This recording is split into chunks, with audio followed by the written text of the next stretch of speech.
Welcome United. So we have a great episode for you today. I'm here from the Haddle Hall, Assembly Hall, to give you a sneak preview of some of the highlights and the great things coming this episode. Enjoy. And then suddenly one day I hit my last shot. And, you know, you also don't know when your last shot is, right? You're like in the ACC tournament for me, and I don't know, you know, what round we're going to win or lose in. But then suddenly it's just like, you know, you blink of an eye and it's over, and you don't have a next match that you're training for. I am able to better recognize how, you know, a physician who maybe stereotypically is just concerned about physical health is also has to be very in tune to like the mental health and just emotional health of the person going through whatever experience it is. So I think building sports nephrology for me has been really exciting because it really brings actually two separate identities, the athlete identity and then the doctor identity into one vision. And at its core, really, it's about taking care of athletes with kidney disease and other kidney-related conditions. Honestly, a very informative fun fact, because I was wondering, I'm like peeing all the time. Like, I feel like I need to pee all the time, but like when I'm on court, I'm like, I feel like I'm okay. Good to know. I think throughout my college career, the hardest part of having an injury was honestly the uncertainty of it. Right? I could be playing fine for weeks, months, and then not know if the next time I step on the court, am I going to feel that twinge in my wrist?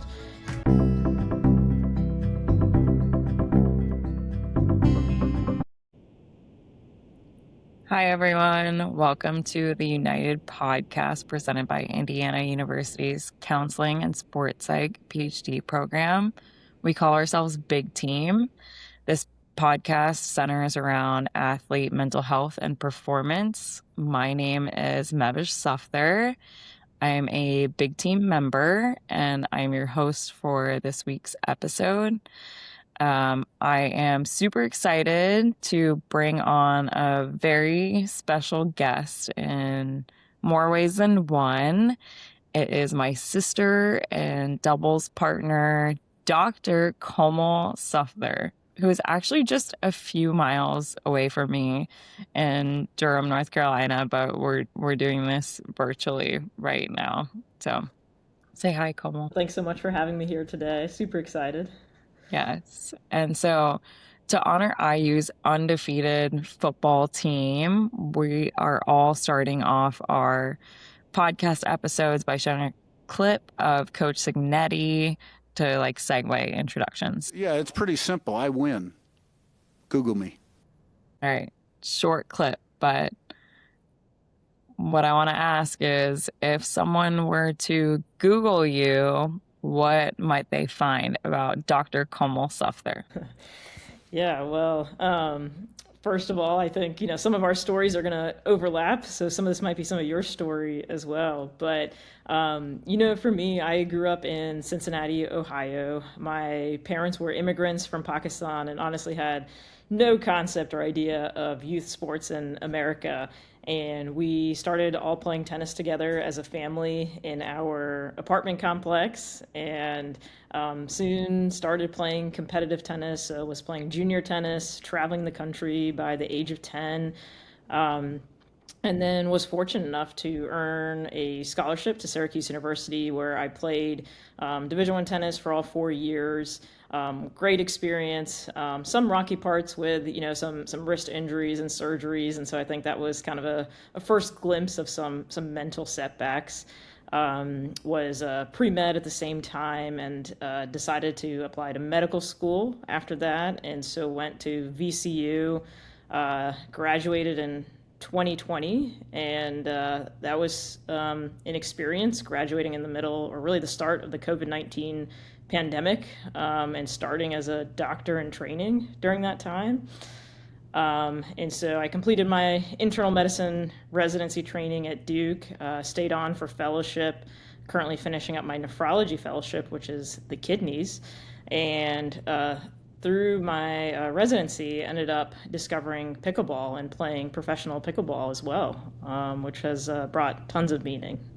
Yeah, thank you for that Google me search. You should Google Dr. Komal Safdar, or who I like to call Dr. Sis, and you'll find a lot of that information, as well as a lot of other accomplishments that she's accumulated over the years. So yeah, I have an incredibly impressive older sister, and actually older sisters. I'm the youngest and have two older sisters that are just incredibly impressive in like all the ways. So Dr. Komal, Dr. Sis, she is, I think she touched on a few of these, but probably not enough of these. She's former high school state tennis champion with me, I will say. Former Division I tennis student athlete, current pro pickleball player, and also a current physician pioneering a medical specialization called sport nephrology, which we'll get more into. And most importantly, just like the kindest, most enjoyable person and human that you'll ever meet. I might be biased, but I think most people that meet Dr. Komal Safdar would say the same. So we'll touch on topics related to like college athletics, pro sports, the fastest growing sport of pickleball, also just like a physician's perspective as it relates to athlete mental health and mental performance, and just all sorts of good stuff. So stay tuned. So I'll start chronologically. It feels the easiest. So starting with your time as a Division I student athlete. So you were in the starting lineup all 4 years at Syracuse University, an ACC school, and also on a pre-med track. You accumulated, like, I love an opportunity to hype up my sister. So you accumulated a bunch of academic and athletic awards, including like a postgraduate scholarship given to like 3 student athletes in the ACC, graduating with the highest GPA, and also being nominated for NCAA Sportswoman of the Year. Super casual. But clearly very high achieving, which, I think a lot of student athletes are very high achieving on and off the field. Maybe not quite as high achieving as you, but still very high achieving. And so tell me about your experience as a student athlete, and also just like, how is that experience of like balancing it all, and what was helpful, maybe what was like hurtful, and trying to balance it all? Yeah, thank you for that really kind introduction. And don't know if I deserve that all, but certainly lots of high achieving people. And I think, I'll say also with you saying that achievement is probably defined in different ways, not always a grade. But, for me, honestly, looking back at my time as a student athlete, I think of it so fondly, just so much joy, so much fun. I probably think about the athlete part first.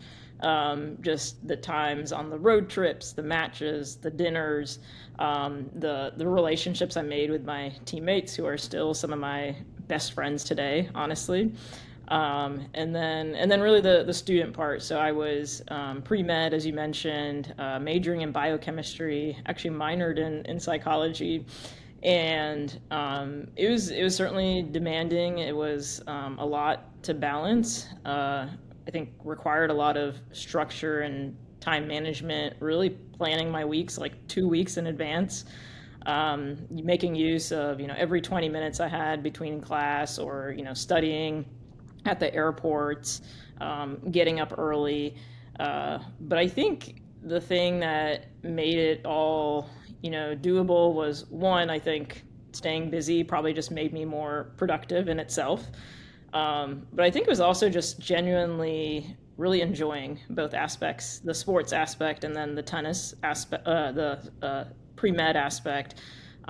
So I think I found it meaningful rather than, stressful. Now, don't get me wrong, there were stressful times with balancing it all. I think it was juggling two different identities that sometimes ran in parallel, right? Like having this athlete identity, but then also having this pre-med identity. And at least when I was there's probably only a couple other student athletes who were pursuing that same track. But I think it helped to find a community in each of them, and having that group to relate to. And then I'll also say, just from like a structural standpoint, the tutoring that was offered by the athletic department, people would be like, Komal, you have such good grades, why do you need a tutor? But honestly, that was so important. When you travel, you miss so much class. And so just, I needed to know how to do those physics problems, that organic chemistry problems. So that really helped me as well. And so, there's definitely times where it was challenging, especially kind of with some of the wrist issues and the injuries and juggling it all. But honestly, I look back and just think probably one of the best times of my life. I think that speaks to who you are. You're such what I consider an optimist. You look at things from such a positive perspective, but you did mention, injury, and that is something that is challenging and something that a lot of athletes unfortunately have to deal with. I think there's variation in the longevity and like severity of injuries that athletes deal with. But tell us a little bit more about the injury that you dealt with and how it just impacted your college experience. Yeah, no, absolutely. So I had a wrist injury, and I actually had a surgery, a couple months prior to starting my freshman year. And that was really important and tough because, I entered as a 5-star recruit. I wanted to go in and be like, hey, like, I'm ready to play. I'm ready to contribute to the team. But, I honestly hadn't been playing for several months and just gradually building up. I think there was a whole other internal conversation I was having. Things like, is it okay to voice up that my wrist is hurting? Is it going to come off like I'm trying to get out of, practice or something like that? And it was really tough to start at a new place, and really trying to, prove yourself, but also stay healthy and, protect my wrist. And so I think it really helped to have obviously a team of trainers, sports medicine doctors, and my coaches to help navigate that. And then my teammates too. I mean, they were just a huge support system. But I think throughout my college career, the hardest part of having an injury was honestly the uncertainty of it, right? I could be playing fine for weeks, months, and then not know if the next time I step on the court, am I going to feel that twinge in my wrist? And sometimes that happened. And it could feel really defeating to start making so much progress. And then again, just to kind of have another setback and feel like you're starting over.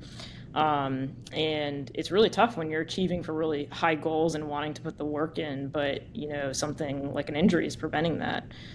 And it required, honestly, it felt like a second job at times, to really manage it all. Things like, working with trainers, having those doctor's appointments, being diligent about recovery and icing. It was a lot mentally. But, I think for me, I was fortunate to kind of work through it. I ended up getting a second wrist surgery after my sophomore year, which ended up helping. But I would say it was kind of just like a lifelong part of it, and accepting it and working through as I could.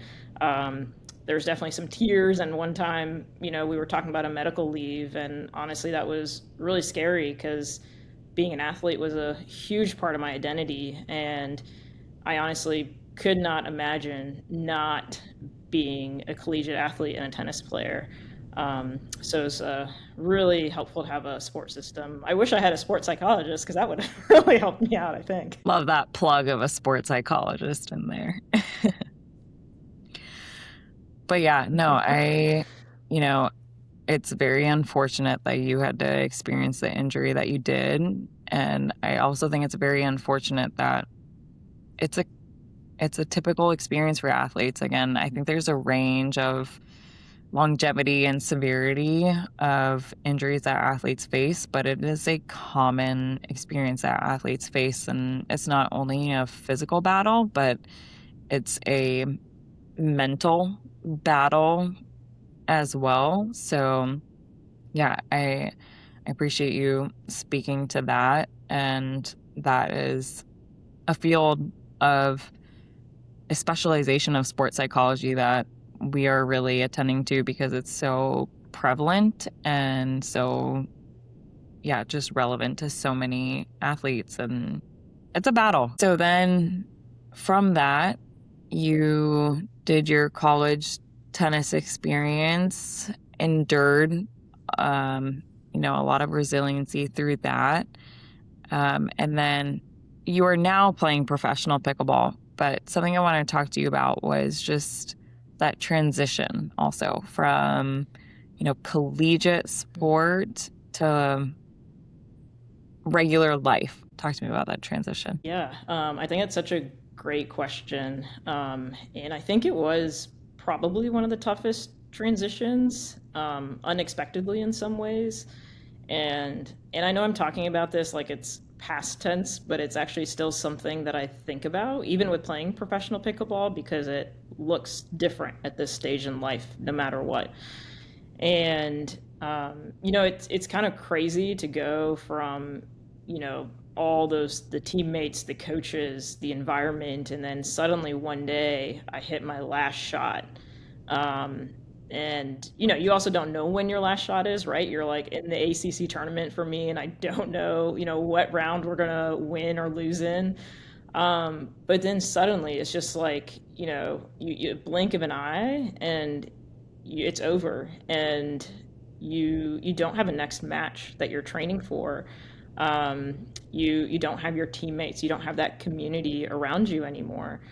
And so, I think I really started to think about who am I outside of sports. And, for me, I was lucky that I had another identity that I was brewing, which was, the pre-med and medical track. But it was still a tough transition. And, I think one of the toughest parts was maintaining some type of like exercise and discipline afterwards, because it looked very different. And it's crazy to say, because exercise is so important for physical health and even mental health, and when you're an athlete you know that, right? But I also at the same time found myself really struggling to find the motivation to go out and like have that everyday consistency. And I think a big part of that was because the motivation of why I was training was different, right? It wasn't for a match anymore, but it was really for yourself and maybe health as well. And so I tried a bunch of things to kind of stay active, and it was like running or like going to the gym by myself. I even tried to go back into playing tennis, but really had a hard time with any of those really sticking. And it wasn't, I think until, I started to move to more community things like, group fitness classes at the gym, or playing soccer with my medical school cohort. And then most recently playing pickleball, which has brought a lot of, community and goals. And so yeah, I think it's been a process, and I'm still learning. And I think the important part I've learned is that no matter what, it's going to look and be different than being a student athlete, because there's just other life responsibilities. Yeah, I think you encompassed what several athletes often feel transitioning out of sport. It's challenging. Like elite sport has been such a big part of your life for so long. And then it's a lot of athletes transitioning out of collegiate sport are like, who am I? I think it sounds like, fortunately for you, you did have another aspect or element to your personality or passions. So you mentioned pickleball and how that was something that you found later on in life after your college tennis career, while continuing to pursue your medical career. So I have to ask, how did you get started in pickleball? Who introduced you to pickleball? And yeah, tell me a little bit about that. Oh man, you know why I'm laughing with answering this question, because it was you, Mehvish, who introduced me to pickleball. I remember sitting in my apartment, and it was a long day after work at the hospital, and you called me, and you had been playing pickleball at that time, and you're like, "Hey, Komal, I feel like we could be really good at this." And I was like, "Yeah, yeah." And the next thing I knew, you were on a flight, came over from Indiana to Durham, put a pickleball paddle in my hand. We went to this like makeshift pickleball court with a tennis net. It wasn't even a pickleball net, and just started playing. And I just remember having so much fun, and the rest is honestly history, right? Like we signed up for a tournament and literally played like 3 weeks later. It was like a beginner tournament. Um, and oh man, I just like really realized how much I missed competing. And from there, I know we set the goal together to train and play professional pickleball. And obviously, you moving to Durham and North Carolina, being my training partner, was a huge win, a huge plus, I think, for both of us. And then, yeah, I also remember that our mom was there too, and we all kind of played together. So it was also made me realize it was also like a family thing, and really anyone can play. So yeah, best decision ever. Absolutely. Yeah. I just wanted to, give my stars for introducing a superstar to pickleball. But yeah, no, it's kind of wild. Like, both of us, did college tennis and then took a little bit of a hiatus from elite sport, and then unexpectedly ended up being introduced to and taking on this sport of pickleball and getting into it and just enjoying that sense of like competition improvement again. So, and what's better than being able to do that with a sibling, So, I will take credit for introducing superstar Dr. Komal Safdar to pickleball. But yeah, I do want to ask you, like, what do you think? So pickleball is the fastest growing sport in America right now, and it's spreading internationally as well. What do you think, like, makes this sport just so popular and attractive? Yeah, yeah. It's a great question. I could probably ask you the same question too. But I think it's a couple things. I think one is how accessible it is, right? Like you can go to now like a park with pickleball courts, and you can just join in, and it's such an open environment. People are very welcoming. There's all types of levels. You'll see like an 8-year-old on the same court as like a 50-year-old, and they're having a competitive match and going at it, and it's so fun to watch. And so it's cross generational. It's a sport that's easy to pick up, but I think it's really hard to master, and I think that's what keeps so many people in it. Honestly, I've been so surprised with the amount of strategy that goes into it, the depth of all the different types of shots. There's always something to improve in, and I think that makes me like want to chase it even more. And then it also requires a lot of athleticism. I mean, when you're playing and competing at the highest level, I mean, fitness is such a big factor, and so it's a way to also, for me, was to like motivate to stay in shape as well. And so I would say all those factors with accessibility, the joy, the community, and then just like cross-generational component where you can, a whole family can play together and then now opportunities to compete at the highest level professionally make it the fastest growing sport probably. Yeah, I don't know what you think. Yeah, no, I have similar thoughts. What you were speaking to, it's like easy to pick up, which is nice because then you can go to your local park and yeah, just play with the people at the park, but hard to master. Obviously, we have to say that as pro pickleball players, we're like, it's not easy at the highest of levels. But then there is this also like very social aspect that I feel like is unique from other sports where, you can meet people through partnering with them, playing against them, or just like going to the park and meeting them. And so I do think there's that like unique social aspect to it that makes it as fast growing as it is. But I am very proud to say that I introduced a superstar pickleball athlete to pickleball. And someone who has been a very enjoyable and impressive partner to play with as well. I wish she could play more, but she's busy doctoring, so I'll allow her to be saving lives.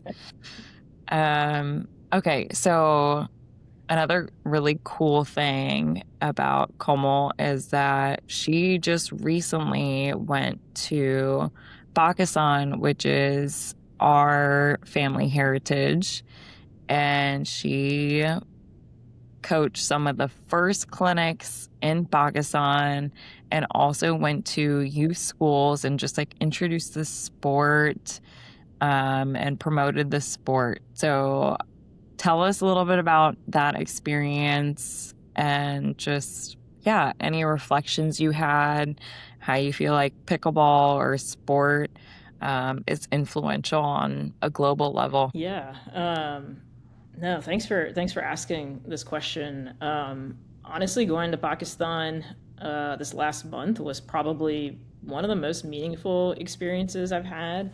As you mentioned, pickleball is it's still very new there. I think the first court was only built like a little bit over a year ago. And, I was fortunate enough to, do some clinics with some of the young, children through the schools there, but then also some like adult clinics bringing in, what we call like aunties and uncles, right, who've like never played a sport before, and putting a paddle in their hand. And I think, so actually one of the other opportunities I had was talking to one of the all-girls school to like about 10, 12-year-olds, and really just talking about sport, obviously introducing pickleball, but just introducing the idea of just playing sports and being active. I think about all the things that sport brought me and what it could bring to others. And, those are things like identity, confidence, just like lifelong skills that you can apply in whatever area of life. And then also just the habit of exercise, which is so important. Obviously for me, putting on my physician hat, right? Like, exercise and movement is definitely medicine. And Pakistan in itself for me was important because it actually has one of the highest rates of diabetes in the entire world. And so introducing sport and these just skills and, all you need is an opportunity, someone to maybe, put that paddle in your hand like you did for me, honestly, and spreading it. And it also just, it brings community too. Like even while I was there, I mean, it was so fun to see all the kids, the staff from school just come together. And I think as an athlete, one of the most important things we can do is, use kind of our positions, being, in a privileged position and giving back and, inspiring the next generation, not only to play, but to like dream big, right? Like you can open up so many doors through sport. And so those were hopefully some of the aspirations by going there. And I don't know what will actually stick, but excited to see hopefully the sport, pickleball, but sport in general just take off there, and especially for women as well.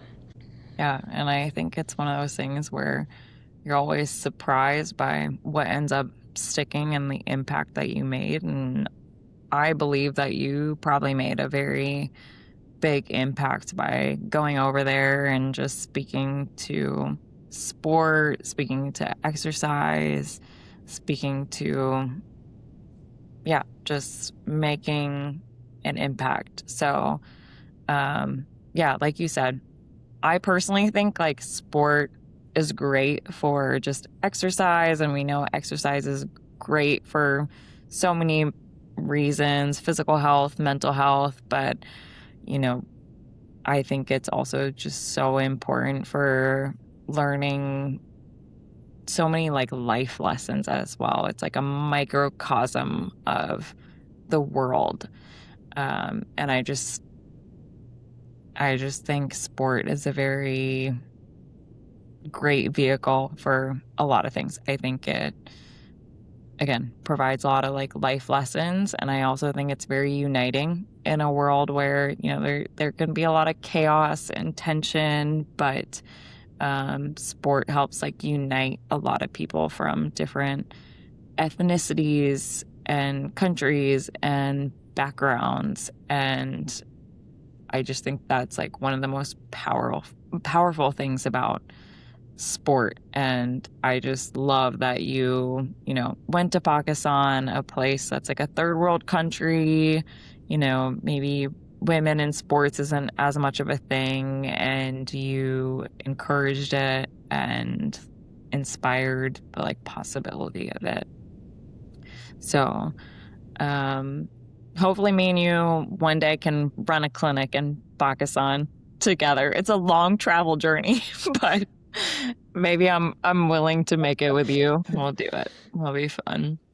So, okay. So in addition to, you know, Division I athlete, pursuing pre-med, you've now become a physician, and you're now a professional pickleball player, and it's taken a lot of training, schooling. You've been working at the Duke Hospital. You now just accepted a very exciting position at the Cleveland Clinic as a nephrologist, pursuing this pioneered field of sport nephrology. So I just got to watch you make a kick butt like presentation on this specialty that you're pioneering, sport nephrology. But tell the rest of us about your nephrology specialization as well as your subspecialization in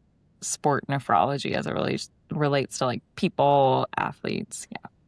Yeah. No. Yeah. Was so glad you're able to come and be at my grand rounds recently. But you know, I tell people that I'm a nephrologist, and usually the first response I get back is, "Wait, what?"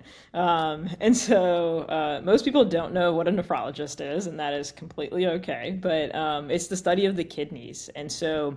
But it's actually much broader than that. So as a kidney doctor, I manage a lot of things like high blood pressure, different electrolyte disorders, and a lot of actually what the kidney does is maintaining appropriate hydration and volume status is what we call it. And so I think building sports nephrology for me has been really exciting because it really brings actually two separate identities, the athlete identity and then the doctor identity into one vision. And at its core, really, it's about taking care of athletes with kidney disease and other kidney-related conditions. So this can be things from like kidney stones and high blood pressure, but it could also be other things like autoimmune diseases that are affecting the kidney, like lupus, or even other, more other chronic kidney disease conditions. And so I think it's a really important field because we don't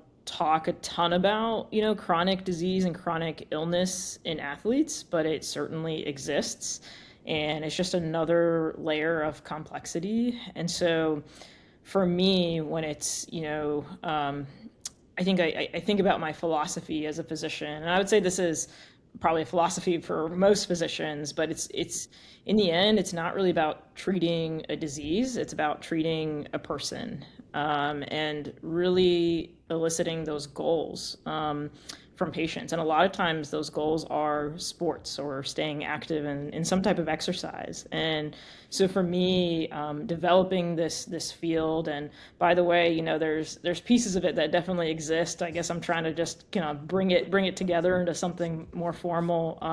But really, it's helping athletes, do what they love with their goals, staying in sport, but in a safe way. And so that's what I'm passionate about, and I'm hoping to do more and build a career around it. Yeah, and I think that's so great and important. There is, there's physical health, there's mental health, and honestly, from interacting with you and learning about you and your specialty, I am able to better recognize how a physician who maybe stereotypically is just concerned about physical health is also has to be very in tune to like the mental health and just emotional health of the person going through whatever experience it is. It's like, oh, this person might be dealing with like a chronic illness, and like, yes, that's physical, but like the mental, emotional implications that a physician has to deal with, interact with, navigate is like so prominent as well. So I think given what you just talked about, I wanted to like ask you just like, what do you think goes through like an athlete's mind when they're told maybe that they have like a chronic illness that they have to deal with? Yeah, that's such an important question, and I think something that doesn't get talked about a lot. I think when a young athlete gets diagnosed with a chronic illness, and this could, I do kidney disease, but this could be anything, right? It could be diabetes, which is actually the leading cause of kidney disease. It could be like lupus, like I mentioned. It could be sickle cell disease, sickle cell trait, and it's incredibly difficult to deal with it physically already, right? But then there's the emotional component, right? I think a lot of this ties back into an athlete's identity, right? As part of that identity, you think, I'm active, I'm healthy, right? And so then when you hear a diagnosis, it's so much shock, right? Like, how can this be happening to me? I did everything right, right?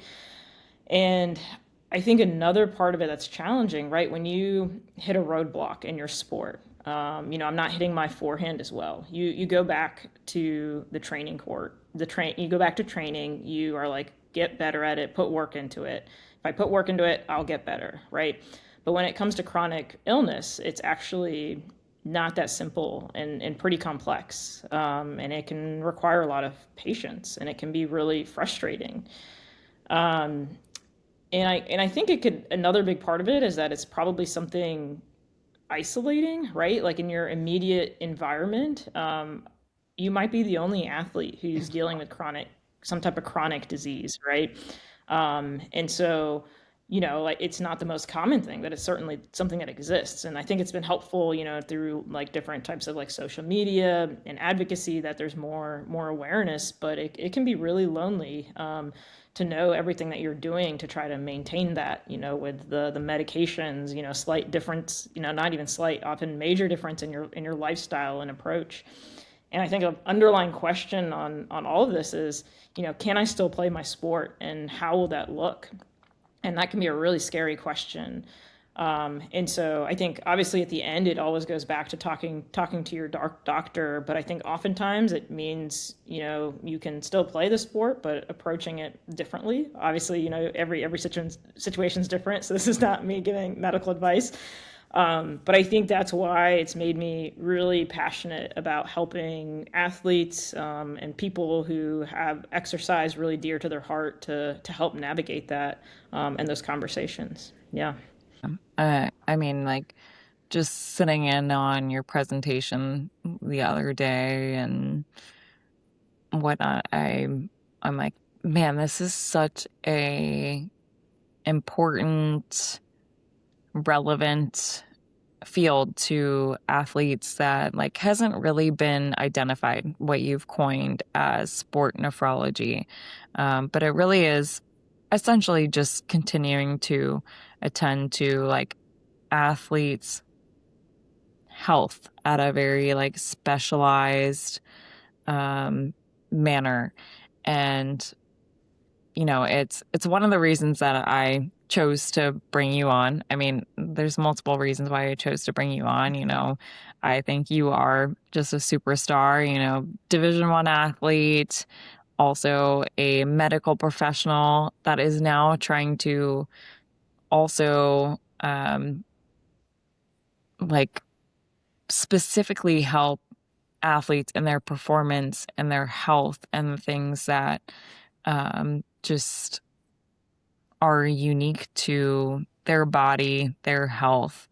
And so, yeah, I think it's sport nephrology is something that Dr. Komal Safdar is coining, and something that athletes should attend to. So, with that, I have another like integral question, given your like comprehensive background. So like, how did your experience in sport and medicine like shape how you think about like identity and just self-worth in general? Yeah, no, that's a good question. And I'm going to real quick before I answer that, go back to, something that you said. And, I think, it's nice that you're giving me credit for pioneering sports nephrology. And I do want to say, it's definitely a huge team that's been behind it. And a lot of other people doing some really good research in it. I don't have a cure and an answer for something like cramps yet, but I'm hoping to do some research, and that's why I'm excited to go to Cleveland Clinic and kind of help advance the field there as well.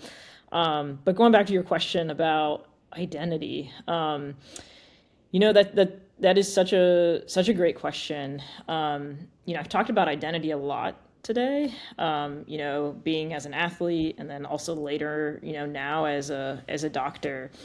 And it's funny, right? It's hearing you kind of name off all these kind of achievements, which is, kind of funny to hear, which is, not the reason you go into these things.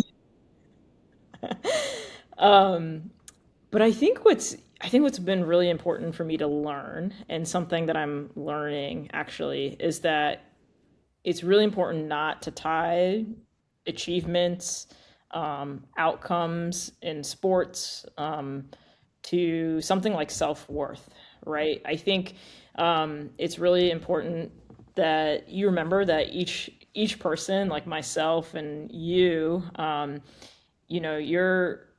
you're a human being, and who you are is what brings value to who you are. And that's where the self-worth really comes from. And I think it's taken me a while to understand that, because I think sports can sometimes easily maybe reinforce the opposite without kind of having true reflection on it.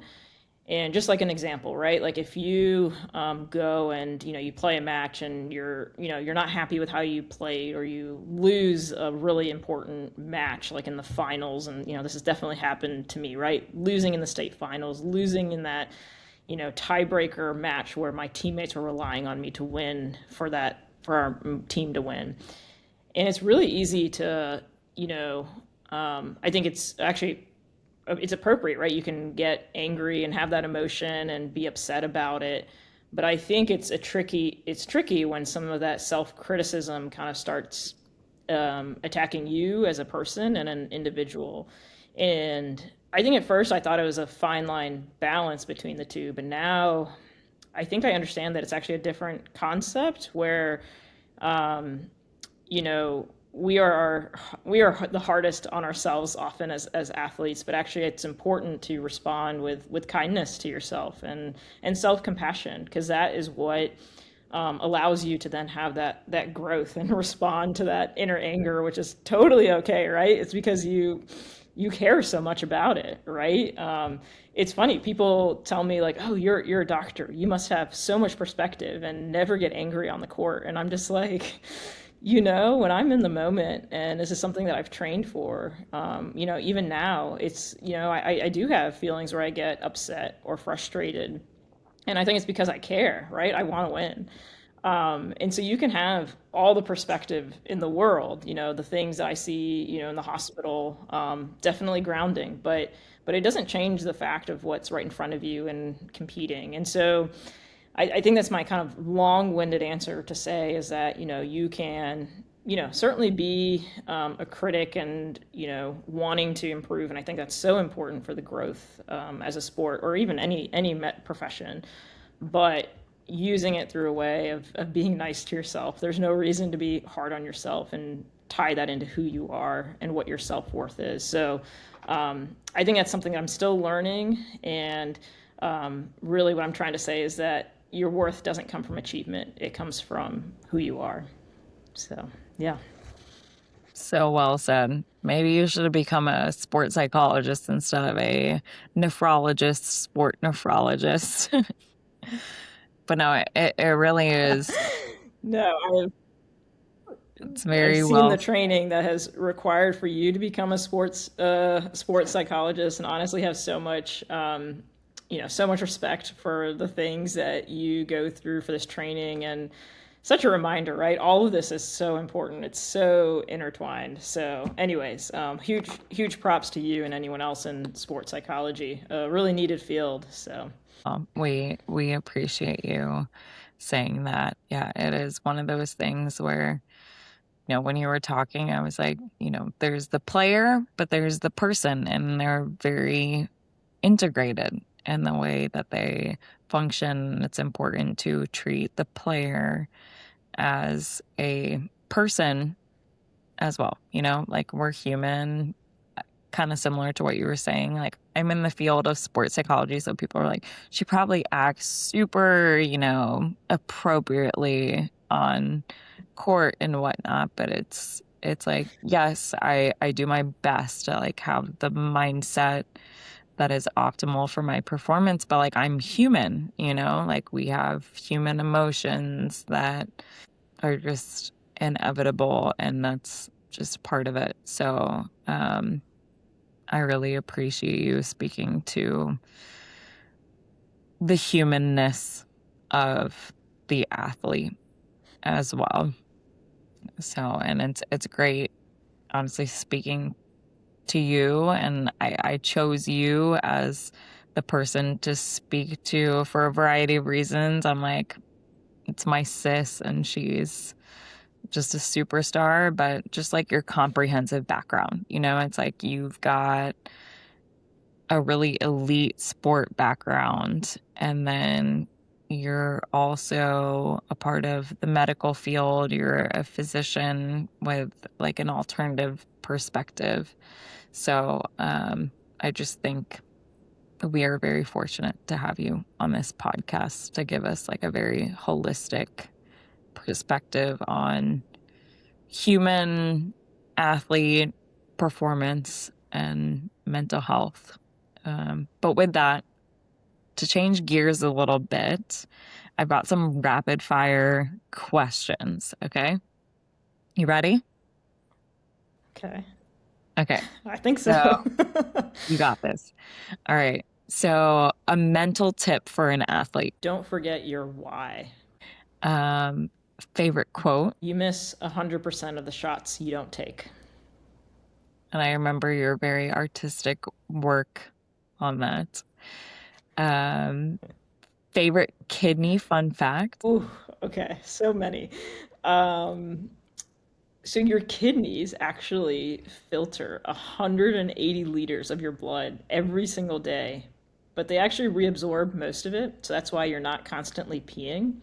And when you're exercising, your kidney knows and adapts and is actually the main driver for keeping, you hydrated, having enough sodium, and is why you probably never really think about having to pee while you're playing because the kidneys know. The most long-winded fun fact, and honestly a very informative fun fact, because I was wondering, I'm like peeing all the time. Like I feel like I need to pee all the time, but like when I'm on court, I'm like, I feel like I'm okay. Good to know. All right, singles or doubles? Doubles with you. Oh. A hidden talent that some might not know. Probably that I really enjoy juggling. Yeah. Okay, juggling or like just being an absolute wizard at the Rubik's Cube were my couple thoughts on that question for you. Okay.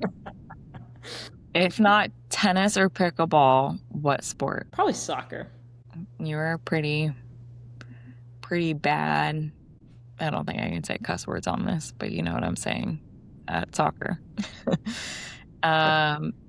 If not nephrology, what other specialty? This is going to be a controversial answer, but I actually really liked cardiology. Okay, all right. I'll have to ask Dr. Sparks, your Duke advisor, how he feels about that answer. But I think I knew that answer.